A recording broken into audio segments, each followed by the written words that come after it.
Thank you so much. Thank you for being here. Thank you for coming, and thank you for listening. It's great to be back. It's great to see so many familiar faces. I missed a lot of you guys. And we should just get started.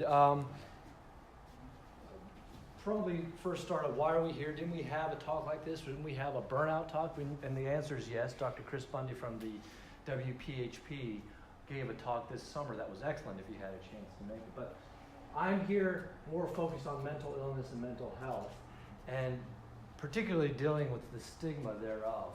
But we're going to go through sort of the whole deal. And we always start with my story, because a lot of people, they keep telling me, at least that's what they tell me, that you've got to share your story. This is so important. This is very powerful stuff. You're so honest and so raw. And I keep wondering to myself, after I've heard this over and over, why is that story so important? Why do I need to tell this story? Is it because of the shock value? You know, knowing that one of our own got as far as I did. And, you know, that might be it. It might be just knowing that we walk among you and that it can happen to anybody. So, in interest of time, let's just do the 30-second version of my story. I practiced for 10 years.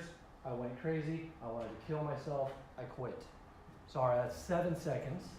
And I thank you for coming to my talk. No, you know, the question is, what does that story do for you? Why is that so powerful, that version of the story? And you know, does that change your conversation? Does knowing my story change your conversation when it comes to mental illness? Is it just for the shock value? Should I just leverage my shock value and run with that? If you want shock value, there's shock value. We walk among you, see. So, a huge question I get asked, and I get asked this all the time. When did I know? When did I know something was wrong? How could I tell? That kind of a thing.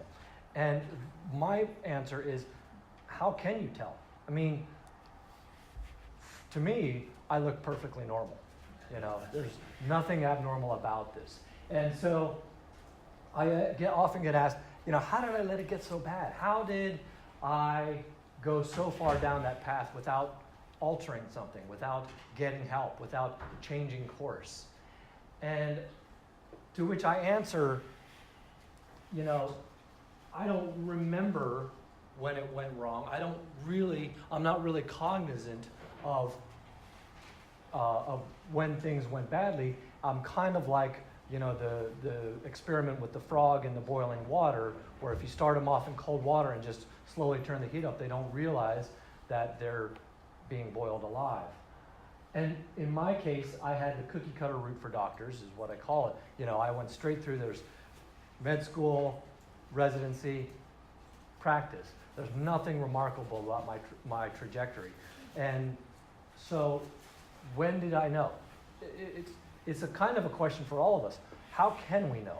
When medical school is, you know, starting from medical school, we have to have a little bit of that crazy just to get through it. We have to be crazy to put ourselves through this, just to get to where we are. You know, in medical school, we had what I like to call learned misery, where you're taught to love the pain, right? What doesn't kill me makes me stronger. We're taught to take it all in and to love it and to expect a little misery. And hey, if you can't handle it now, you're never going to be able to make it through through residency, am I right? And then there's residency. Yes, that's right. Residency, which was a hellscape in blood, feces, and sputum. I am so disappointed that these computers don't have the proper emojis. This was going to be my peak PowerPoint slide of this entire deck. If any of you are wondering if you're actually going to learn something from this talk, from the PowerPoint slides, this pretty much says it all. But think about it. It was the scut work, the hours, the hazing, frankly, for some people, the abuse of residency, that you had to be crazy to willingly go through it. You had to be crazy to have gone through it and to come out of it alive. And yet, we all did, right? Your being here shows that we all made it through, or whatever training program you went through, we all made it, right? Unless, are there any residents? Any? Okay, good. Not good, but you know what I mean. So we all made it. We went into practice, and I thought practice would get noticeably better, and it did. Don't get me wrong. Practice was far better than residency, but there's still reasons why I could be miserable, reasons why I could be that could be driving me crazy, and reasons why I could say, nah, it's just stress. There's nothing wrong with me. That's at least what I told myself. So there's many confounding factors, like the frog in the boiling water, and it's really hard to tell if something's wrong when there's so much misery around. How do you tell the wheat from the chaff, in other words, right? And here's another reason why it was hard for me to know when things went wrong. I kept things on the down low, right? Hopefully, to all of you with whom I worked, I was personable, even charming. People called me friendly. My patients said that my bedside manner was one of my best traits. To you, I hope I was collegial or professional. They always saw the good side of me, never the miserable side. So where did the misery manifest? Well, unfortunately, mostly at home, and unfortunately, mostly towards my kids. There were fits of rage, there were mood swings. It was not something about which I'm proud, and something for which I apologize constantly to my children now. But fortunately, they were very discreet, small packets. Even at home, I typically was able to hide it with fantastic quality time, participating in the kids' activities, going to school functions. I hid it well. I disguised it very well. I didn't just go to my kids' performances, I performed in them. So I figured, if I'm having that much of a good time, how can anything be wrong? Because don't forget, I was a really great guy, right? So great. I did all kinds of things. I did performances. I did art. Anybody remember the music? Anybody have the dubious distinction of listening to me sing in the operating room? This is what I did, right? This was how I convinced myself nothing was wrong. I was such a great guy. All you had to do was ask me, and I'd tell you. And then there's the problem of who here practices self-care. We all do that. Who actually has their own primary doctor, and who actually calls themselves their primary doctor, right? We all do it. We all diagnose ourselves. We all take all our symptoms and say, okay, here's my differential. But one of the problems is we have one of the most dangerous comorbidities, which is a professional medical degree, right? We are our worst doctors, and we are the worst patients.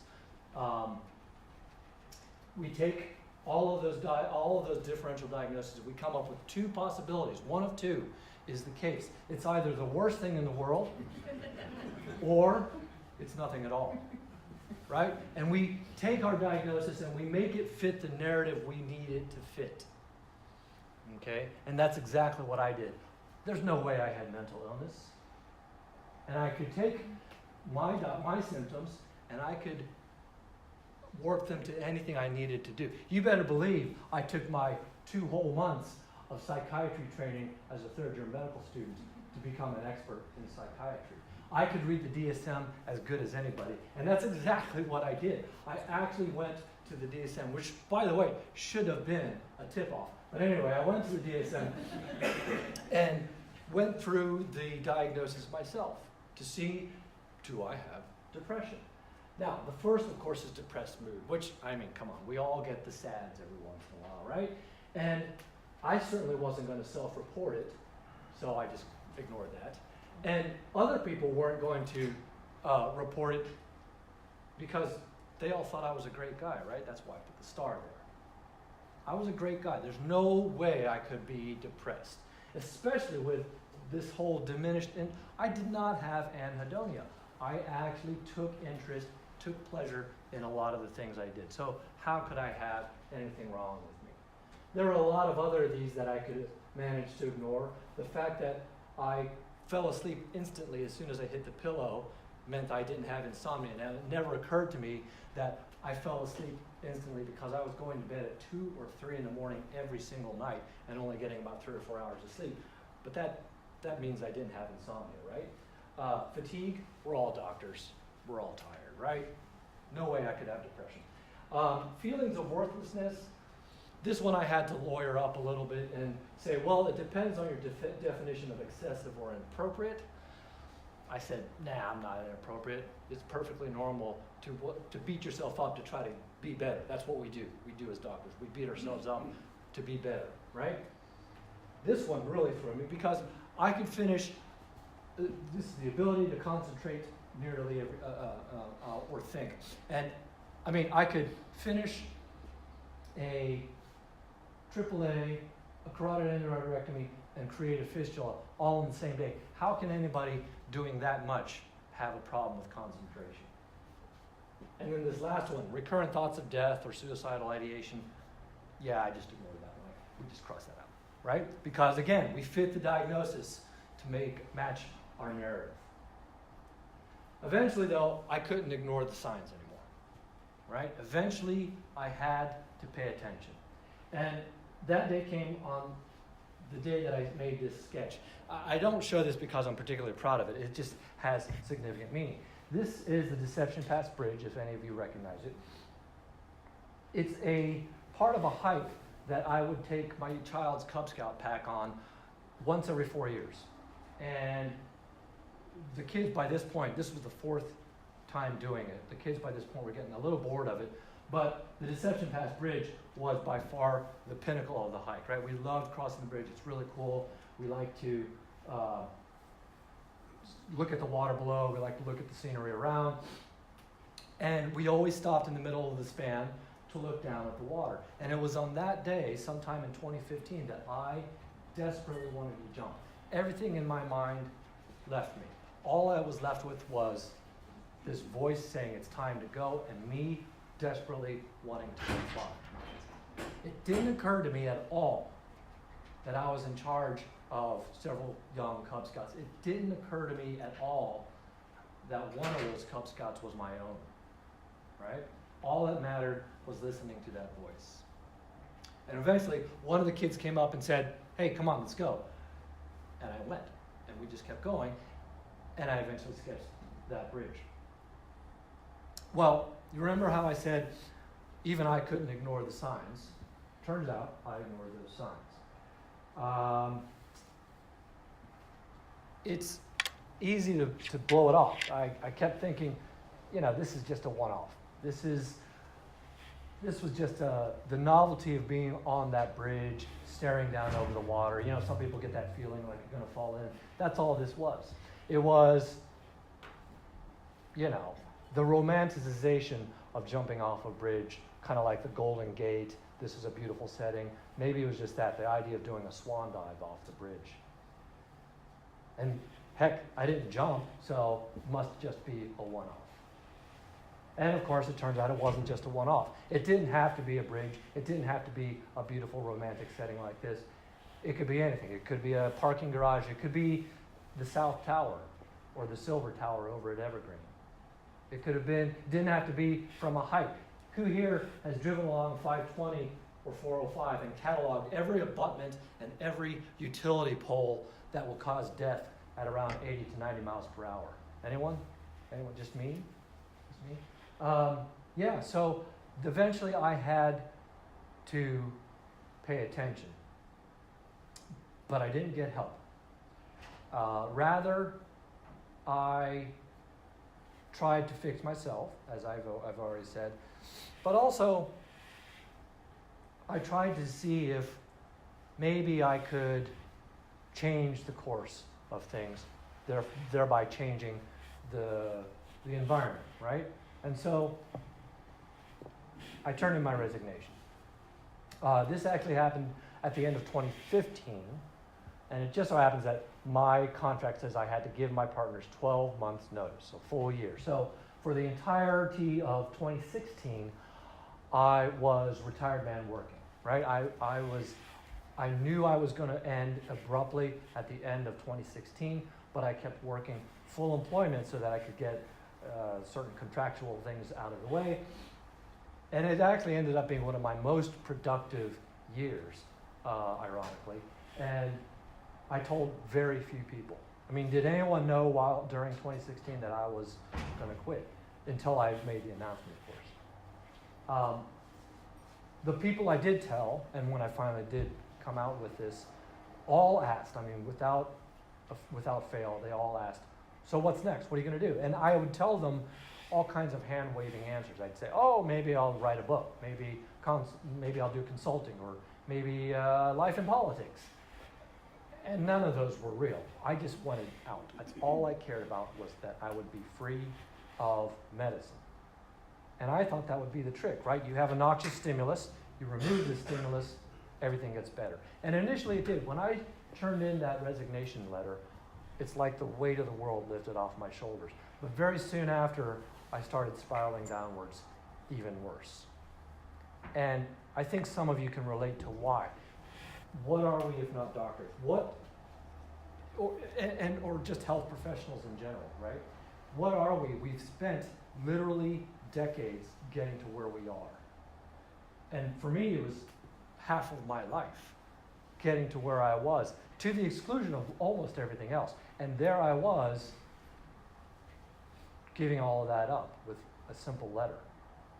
What was I? What else was I? And so that kind of crisis, mixed in with my already depressed state, was causing even further spiraling downwards. It wasn't just the visions of death, it was the planning for death. It wasn't just the constant thinking of death, it was constant pain, hopelessness, this visual blackness, like someone had thrown a black blanket over me, even in broad daylight. And one of the worst things was the self-hate. We all have a voice that tells us not to eat the 2-week-old Chinese food we find in the back of the refrigerator, right? It's the same voice that says, come on, get it back up and let's do this thing again. You didn't do that right, we're going to do better. It has important functions in our lives, but my voice had turned into something hateful, spiteful, completely vitriolic, and absolutely unforgiving. So when you give me this moral quandary and you feed it to my self-hating psyche, it's like feeding raw meat into shark-infested waters. The feeding frenzy that ensued was nothing if not predictable. And yes, I know that's a salmon. I don't have any pictures of sharks. We're from Seattle. This is as good as it gets. So I finally got help. When that happened towards the end of 2016, I got help. It's what I call the pills and the couch. This is my actual pill dispenser. This is a couch that I own. This is not my therapist's couch. I toyed with the idea of getting a picture of her, but I was just there yesterday, as a matter of fact. I continue on these treatments all the way up until today and going forward. I'm in control. I am in a much better place. I still struggle with it. But I'm here to say that anything is possible. You can walk away from medicine. You can choose to survive, which is, as you can tell, what I have chosen. You can also have depression or other mental illnesses and do things like have a successful vascular surgery practice. You can be getting treatment and have a successful practice. As a matter of fact, my last year, strangely, some of you guys voted me as one of the top docs for 2016. And I understand this is just a glorified popularity contest, but it does prove that I wasn't a complete dumpster fire for my last year of work. So I often get asked, now that I'm getting help, was it burnout? Was I just overwhelmed with the system, with the hours, with the stress? And it's an important question because, I mean, it's everywhere now, right? Doctor burnout is huge. If you go to Google, there are tens of thousands of hits when you type in physician burnout. Just on Medscape PubMed alone, there are 10,000 citations about physician burnout. And it's now hit the lay press, right? U.S. News, Washington Post, New York Times. It's all about burnout nowadays with doctors. It's really in vogue to talk about it. As a matter of fact, I think it's going to be in vogue one day. And I intend to be that face.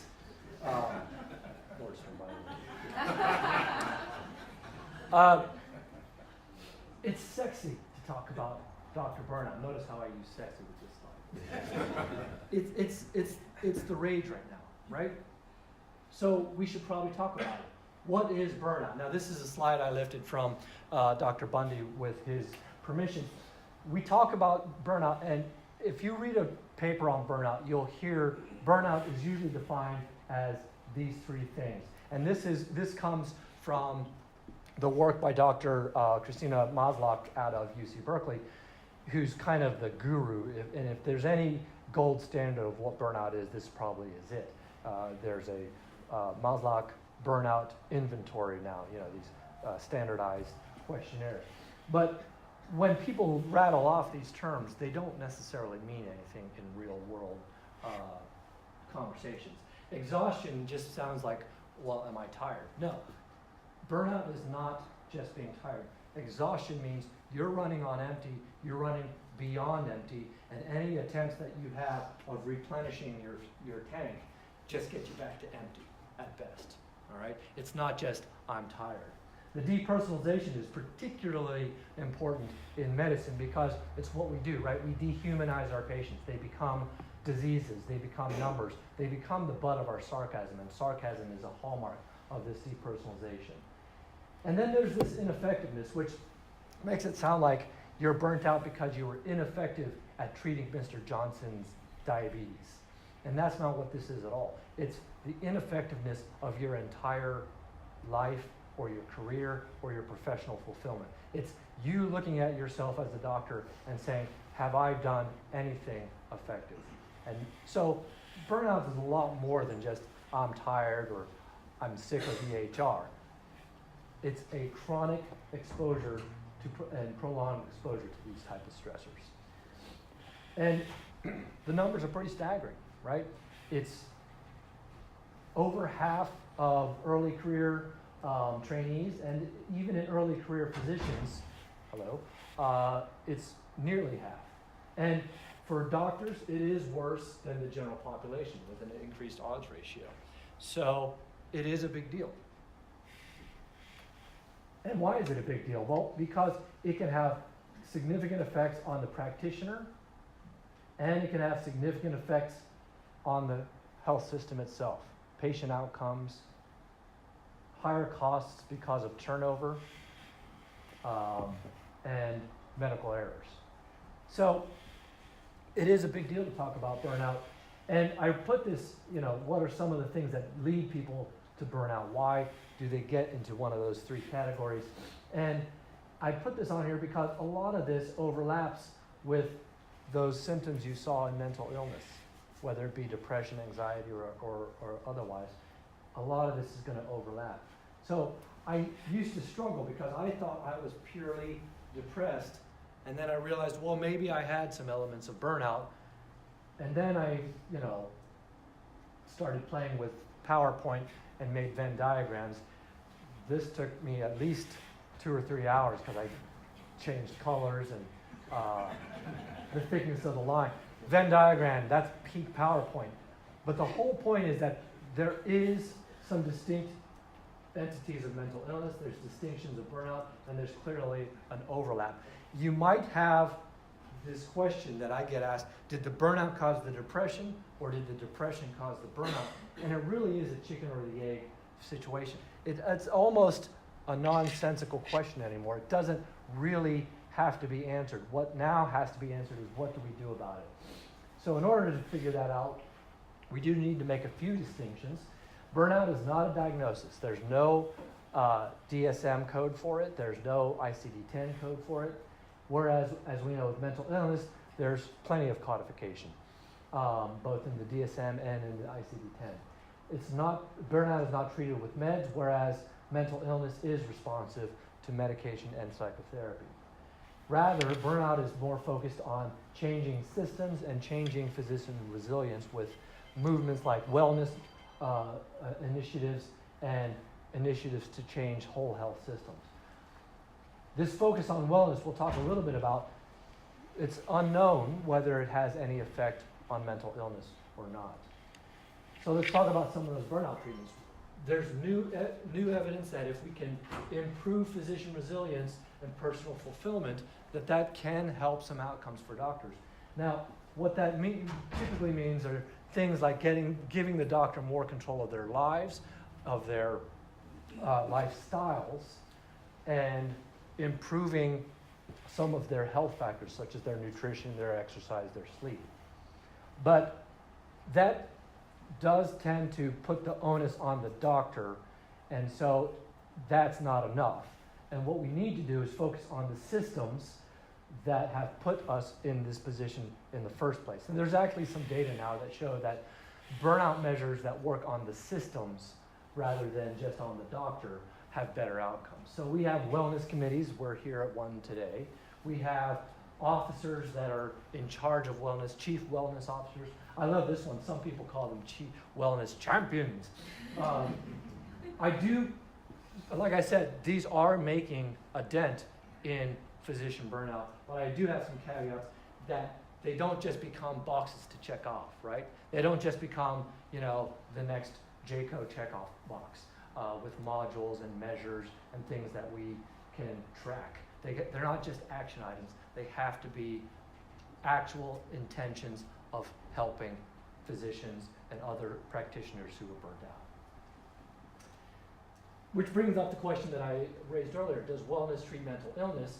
And this is a meta-analysis asking, did the mindfulness-based stress reduction, so wellness, have any effect on anxiety and depression? And it was about 15 studies done in 2007. And as you can see down here, it did not have a statistical or reliable effect on anxiety or depression. And I can tell you from my own personal experience that all the yoga in the world was not going to fix what I had. Okay? So there is a difference. And it then brings up the question, is our profession under siege from mental illness that we just haven't really addressed? Is it time to man the cannons, in other words? Well, the numbers aren't good. They're actually sometimes pretty frightful. This is taken from Claudia Center's paper in 2003 in JAMA. And these numbers show that the prevalence of major depressive disorder is about the same as the general population. And that's taken now pretty much to be standard lore. However, this was actually taken from surveys done decades before that. So there is now some trend growing that states that it's probably, and it's possible and probable, that physician rates of depression, major depression, depressive disorder is actually higher than the general population. We just don't really have those studies yet. But we do know that the odds ratio for physicians is much higher than the general population. And the relative risk is higher despite having similar rates of depression. And you've probably heard of this concept that doctors have increased access to lethal means, but also increased knowledge of lethality. We have anatomy training, we know physiology, we know pathophysiology. And so, unfortunately, we're better at it. And to the tune of around 400 physicians take their lives each year in the US. And, we're up to greater than one a day. And that number is probably underreported as well. Why are we having so much trouble with the numbers? Why are we having so much trouble with mental illness? Well, I don't have to tell you that there's a large problem about doctors who don't disclose what they have. It's a problem about stigma, right? We have to talk about stigma, and this is really kind of the reason why I'm having this talk, actually. Not about my story, but about stigma. So if you have to leave early, I apologize. Mental illness in medicine. What are some of the factors that drive mental illness in medicine, drive us to not seek treatment, drive us to try to avoid stigma? Well, there is the stigma, fear, and shame. When we talk about stigma, we're talking about an actual mark, like the word stigma originally meant, where your place in society, both the medical community and society as a whole, are affected by a stigma of mental illness. It has actual effects on your practice building, it has actual effects on your reputation, and as we know, reputation in medicine is huge. We also have fear of restrictions or even loss of our credentials and license, right? Who here recognizes this little gem? This is from 2018. I just recently was looking at getting credentialed for some insurance companies, and they still have this question. Do you have, or have you had in the past 5 years, health condition, mental health condition that would prevent you from blah, blah, blah? If the answer is yes, please write your life story. It might as well say, if the answer is yes, please follow me down this rabbit hole because you just made your life a whole lot more complicated. The ideal way to ask this question, let's forget about its legality with the American Disabilities Act. The ideal way to ask this is, do you have current impairment? Not, do you have a history of current impairment? Not, do you have a current impairment due to mental illness? It should just say, is there a reason why you can't perform your duties? Because that is something we need to monitor, right? We want to make sure patient safety is ensured. But we don't need to know about the history if it's now no longer a current impairment. If your pilot is blind without treatment, then you don't want that pilot flying your plane. But if that pilot has had laser corrective surgery and is now 20/20, it doesn't matter what their vision was 5 years ago. Right? I actually have no idea if pilots are allowed to fly with LASIK, but it's an analogy. Okay. If you look at state licensing boards, the problem is still rampant. This is a 2017 paper which looked at all 50 states' licensing questionnaires. And it turns out that 43 states still ask about mental health conditions. Of those, only 23 limited themselves to questions about impairment and actual disability to perform your functions. And only six states limited the question to current impairment. All right, 6 out of 50, not great. That probably should say 7 now, because as of 2018, Washington has voted to change their questioning to say, are you currently impaired, period. But it's still not great. And forget about just how they ask it. We have no idea what each individual state will do if you say yes. And it probably varies on a case-by-case basis. And not knowing that there's a standard, most doctors are just going to click no, right? And so we still don't get help. We still hide in the shadows. There's also shame, which that's more self-directed. There is a shame in mental illness, and we have this guilt that we weren't able to overcome, right? We always have been invincible and everything else. Who here has come to work with a fever? Who here has come to work having a horrendous cough that is probably shedding virus? Who here has come to work with projectile vomiting? Yay. We do that, and so the idea that we don't come into work because we have a case of the blues, that doesn't compute. It's just something that we feel guilty about, and that guilt makes us feel worse, and feeling worse gives us more shame. So it is quite a spiral downwards. What are some current trends in treating mental illness and burnout? Well, I mentioned that there are institutional systems to help practitioners, particularly with burnout symptoms, and promotion of wellness and professional fulfillment, giving the doctors a better sense of control. And there's now this movement to change wording on questionnaires about mental illness. But, also, there is recognition, at least, that we should destigmatize it. The AMA put out a consensus statement saying, we ought not to stigmatize people with mental illness. Yes, it's true. They had to actually say that. The whole point is, does it make any effect? Does it have any effect on stigma?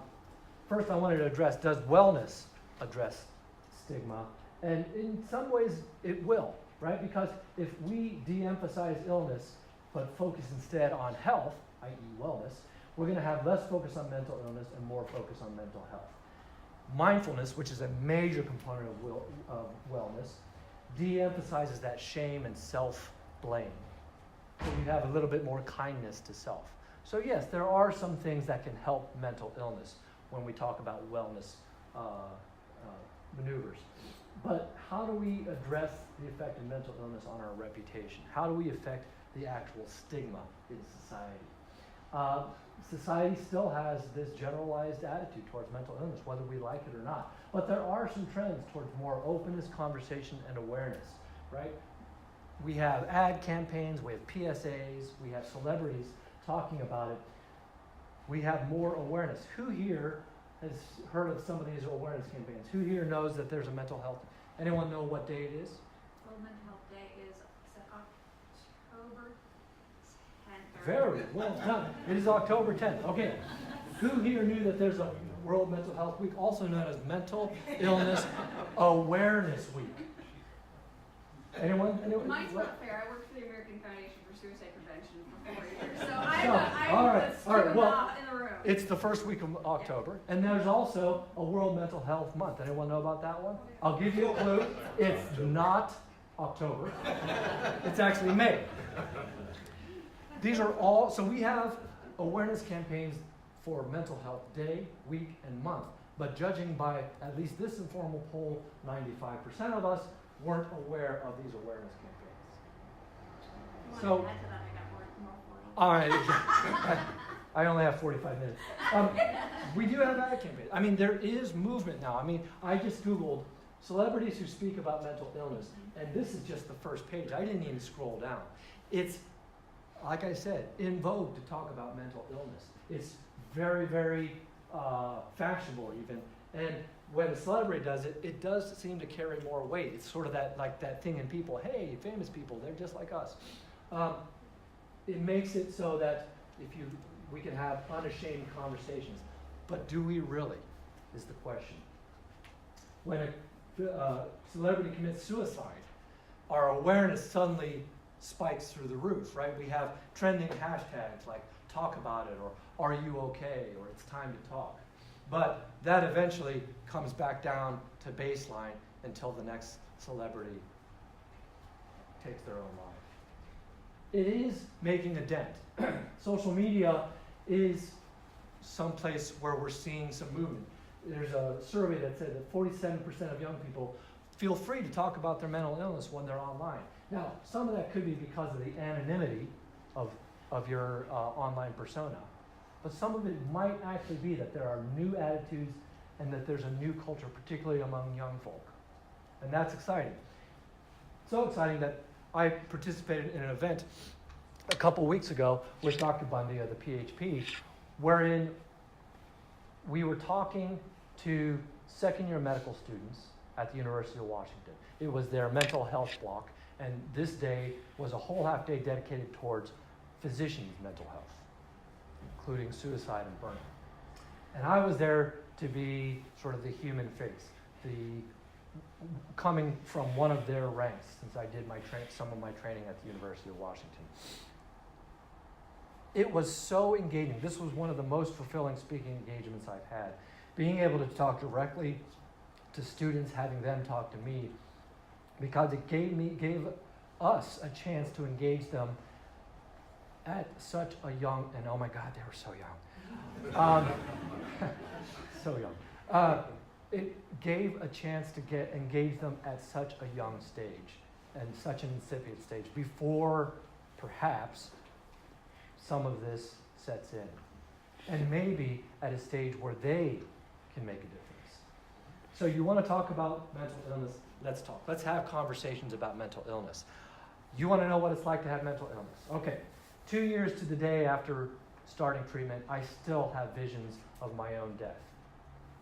But they are just visions. There's no plan, there's no urge, and they don't affect me. 2 years to the day after starting treatment, I still have that voice inside me that is full of hate, vitriol, and spite. But now I have the tools to talk back to it, and I even call it stupid sometimes. 2 years to the day after starting treatment, I still have massive self-doubt that anything I do will work, including this talk today. But I'm able to talk back and say, and look at the achievements that I've made in life as proof that things do go right sometimes. I struggle every day with depression, but I function. Does that conversation change your conversation? And more importantly, does it change the stigma in this world?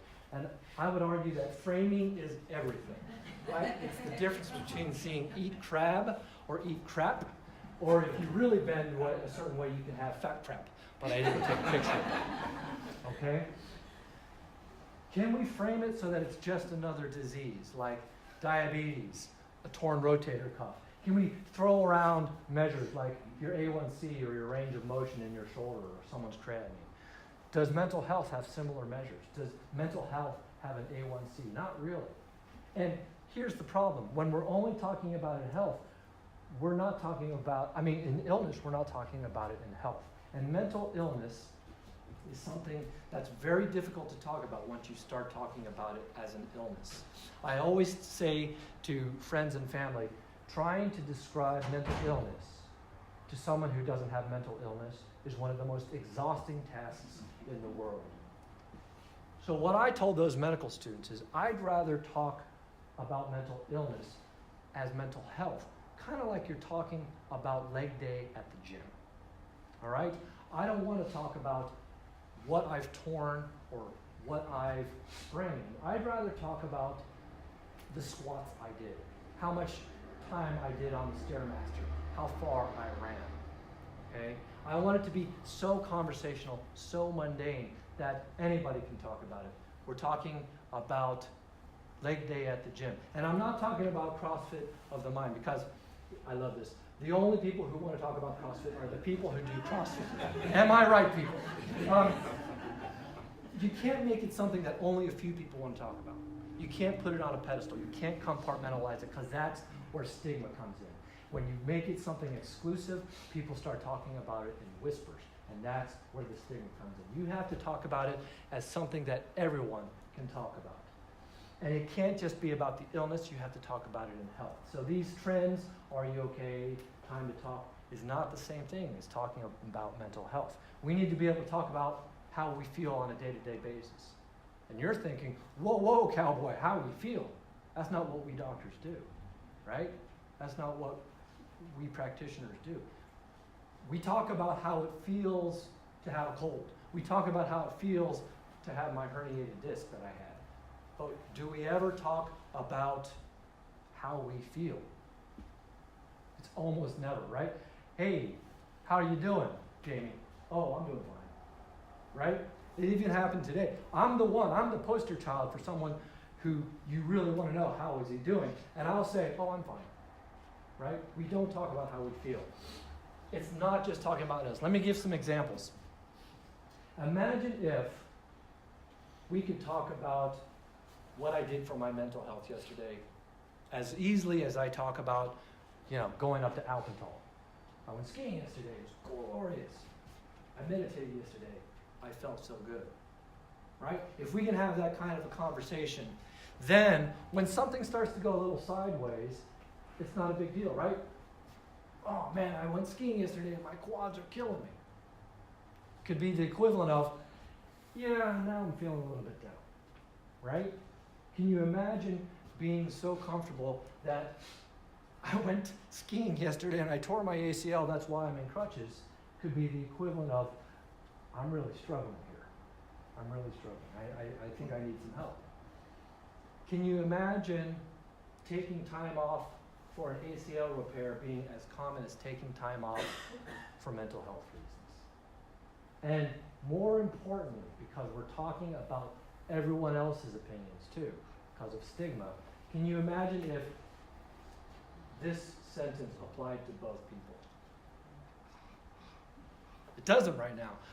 The hospital does. They would absolutely have our backs if I said I needed a mental health break and I wanted to come back.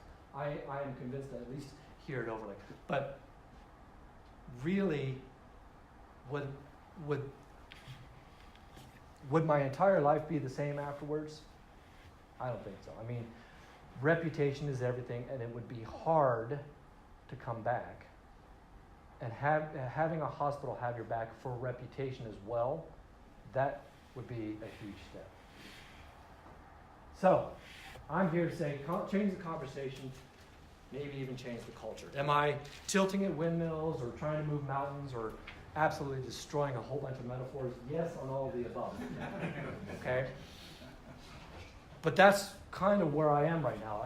I've been talking about this at several talks, and I realize it's just my story that they want to hear. Once they hear that, they'll go back, talk about it in a few hushed whispers, but then go back to everything being business as usual. Nothing will have changed. I'm trying to change the conversation. So how's the conversation going to go? I can already tell you that some people here will probably joke about it. They're going to go, hey, how are you feeling? Because that's what I would have done had I been in your position. We mock it, we make fun of it, it's a defense mechanism. But can we change the conversation? That's what I want to know. I'm here to talk. I'm here to talk to anybody. Conversations with doctors, nurses, practitioners, staff, administrators, students, whatever. Let's have a talk. Thank you very much.